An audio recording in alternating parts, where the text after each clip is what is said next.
Voilà, Nicole Bouteau, représentante non inscrite à l'Assemblée de Polynésie, est avec nous ce soir. Nicole Yorana. Yorana Jeanne, bonsoir également à l'ensemble des téléspectateurs qui nous regardent ce soir et merci de votre invitation. Merci d'avoir accepté notre invitation de ce soir.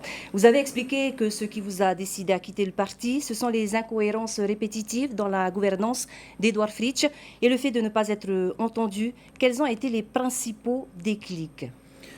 Le principal déclic a été... Ça fait une année en fait que nous vivons dans une espèce de spirale infernale au sein de la majorité. Vous avez tiré la sonnette d'alarme en démissionnant de votre poste de ministre. Oui, je pense que face à l'indécision de notre président, eh bien, certains prennent leurs responsabilités. J'ai pris les miennes parce que c'est vrai qu'aujourd'hui, on vient nous rappeler le règlement intérieur ou les statuts du Tapura Huir Atira. La première valeur qui a porté la création du parti, c'est avant tout le respect de la population, le respect et la solidarité autour des décisions que nous pouvons prendre. Tevaro Fritsch le rappelait dans le cadre de l'interview que nous venons d'entendre. Les élections législatives de juin dernier auraient dû être un véritable électrochoc pour notre majorité et pour notre gouvernement.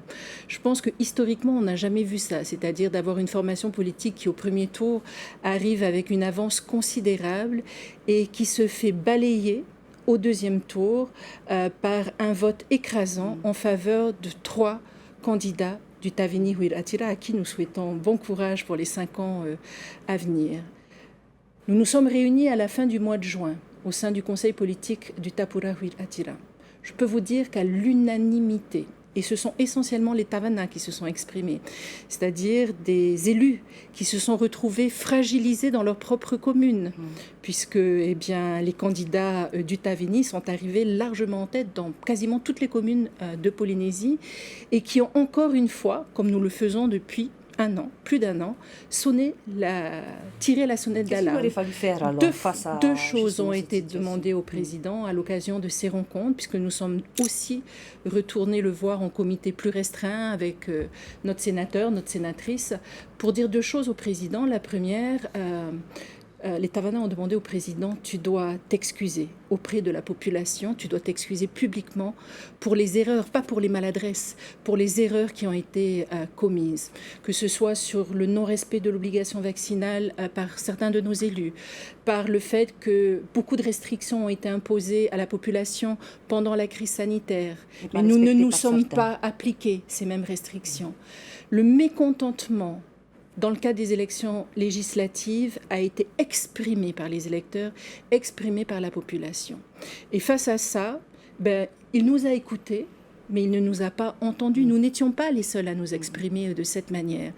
Donc face à ce déni, nous prenons nos responsabilités et nous estimons effectivement que la voix de la population, mais également notre voix, nous sommes des piliers. Je peux vous dire que nous ne partons pas de gaieté de cœur. D'ailleurs, le président se présente en tête de liste pour les prochaines territoriales, c'est ça aussi? C'est ce qui est ressorti effectivement des différents séminaires organisés au mois d'août et encore ce mois-ci. Oui, mais de toute façon, malgré le flou juridique, tout le monde savait qu'il serait tête de liste. Non, la problématique juridique aujourd'hui, c'est pourra-t-il succéder à sa propre... pourra-t-il être de nouveau président du pays? Conduire la liste, c'est une chose, mais pouvoir prétendre à la présidence de notre pays, c'est autre chose. Donc, il nous dit, s'il y en a qui veulent contester, ils contesteraient. Donc, il nous annonce déjà peut-être de l'instabilité en cas de réélection du Tapura Huir Atira et en cas d'élection d'Edouard Fritsch à la tête du pays. Alors, Nicole, pour répondre à ça, votre objectif est donc de former un groupe à l'Assemblée et un parti politique? Comment est-ce que ça va se traduire? Nous n'avons pas spécifiquement, la volonté de créer un groupe au sein de l'Assemblée. Aujourd'hui, nous siégeons au sein de l'opposition, de la minorité. Nous serons une opposition constructive. Maintenant, effectivement, vous le savez et vous le rappeliez dans le cadre de ce journal télévisé, de nombreux élus au sein du Tapura Huir Atira s'interrogent.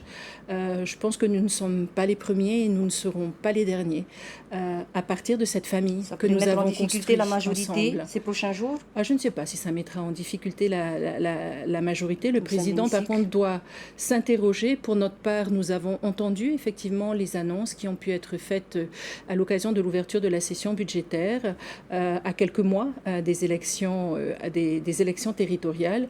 Nous serons vigilants, nous serons constructifs. Tout ce qui pourra aller dans le sens de l'intérêt de notre population, de notre pays, nous le soutiendrons. Qu'est-ce que vous avez pensé du contenu justement du discours du président du pays sur le bilan de l'année écoulée et les perspectives à venir? Beaucoup d'annonces. Je pense qu'il nous faut aussi avoir le temps de reprendre l'ensemble des mesures qui sont proposées, mais on voit que c'est la course effectivement aux bonnes annonces pour faire en sorte d'essayer de regagner la confiance des électeurs pour les élections de 2023. Nicole Boutot, merci beaucoup d'avoir accepté notre invitation de ce soir et d'avoir répondu à nos questions. Merci.